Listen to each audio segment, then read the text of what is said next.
Hi, my name is Jackson Embry, and I'm going to be talking about my presentation over why I believe that implementing technology in the classroom is essential and how it will be effective. Chrome is the new gold. Technology initiative, how to initiate technology in the classroom.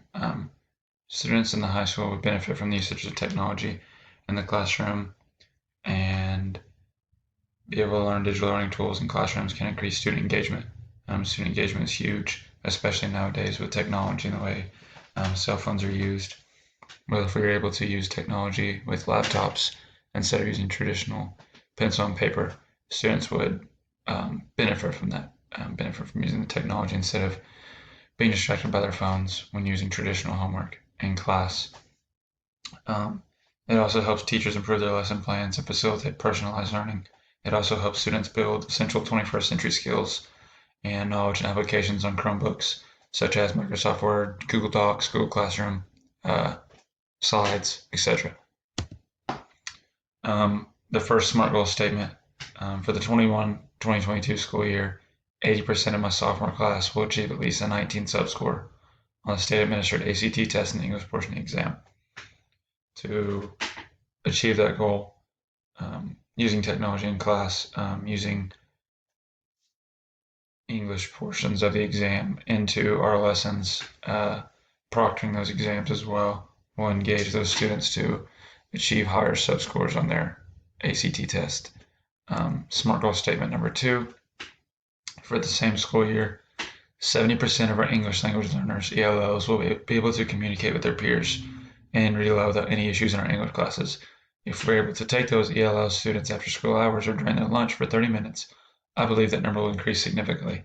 Maybe even the higher 70s, maybe even higher than that.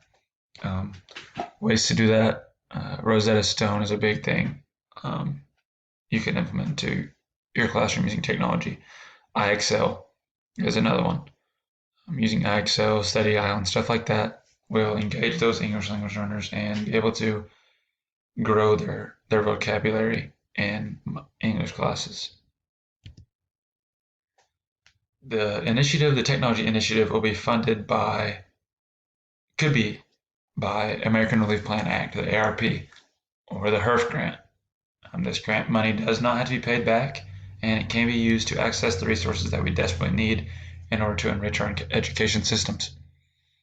The second would be the Corona Aid Relief and Economic Security Act, also known as the CARES Act.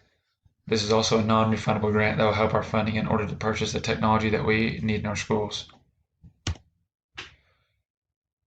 Professional development is huge, especially when implementing something as large as technology. Teachers can form a technology advisory committee that will overlook the implementations, how the students will learn how to use technology. It'll also teach students how to properly use the internet, utilize handheld devices, implement computer science, use multimedia for creative presentations, and really target small groups learning via online programs. There will be opportunities for all members of the committee to attend workshops and professional development courses over the matter. As you can see here, the implementation timeline is a 10-month period. In August, as you can see, on Professional Development Day, we will establish that previously stated Technology Advisory Committee. September, develop our mission, introduce the antivirus and blockings on websites so students aren't allowed to access websites or resources via technology that can be bad for the computer or the Chromebooks themselves. We'll begin integrating the technology in the classrooms in October, late September, early October, and in November we'll create checkpoints for students and implement goals for those students to use, whether that's being able to access Google Docs or any other application on the Chromebook. December we'll review the goals and expectations that were set, and at the beginning of the semester, in January, we will assess those goals and be able to feed off of the technology and the knowledge that they learned using technology to implement newer technology. February, we'll meet with students and parents to discuss their concerns. Excuse me. And if they do not have concerns, use helpful suggestions from those parents. Engaging parents, engaging school board members, engaging the administration is huge to help the Technology Advisory Committee and the students reach the goals that we have set for them.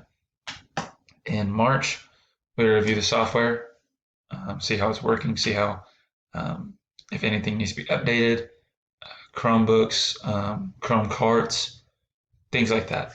In April, we review the advisory committee. The advisory committee is doing great. The students are doing great.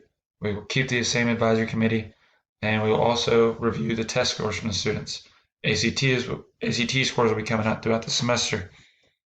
State administered tests and their instruction tests will be available in April, early May. We'll be able to review those, and then in May we'll review the technological initiative plan with the school board and administrators for the upcoming school year. All in all, I really strongly believe in implementing technology. When teachers effectively integrate technology into subject areas, teachers also grow into roles of it as an advisor, a content expert, and a coach. Coming from a coach slash teacher, it helps me a lot, but it also helps me engage those other teachers in becoming a technology coach nonetheless. Technology also helps making teaching and learning more meaningful and fun. There's a lot of benefits from using technology in teaching and learning. It's easy to access, internet bearing. Saves time. Students are able to bring those Chromebooks home with Wi-Fi, obviously. Cost efficiency. The costs, it's there, but with funding, the HERF grant, CARES Act, the COVID relief, we would be able to buy that new technology, buy those Chromebooks for students, and buy those Chromebook carts to install charging. They have charging ports. They hold, I think, 36 slots, and technology enhances learning and enables children to adjust at their own pace instead of a traditional learning where you're all learning at the same time. If we're using IXL, if we are using any database that is self-learning and self-paced learning, that will ease the students. It's not as much pressure on the students, and it makes them understand what they're doing at a higher rate, higher level. It also frees up the teachers to help kids who need support on an individual level. If there are students who are far ahead and understand how to use technology compared to students who don't, that allows teachers and the students who have an extra amount of time during class or during their lunch period to build that knowledge using technology. All in all, I am 100% bought in on implementing technology in the classroom. I'm glad that we personally in my school district do.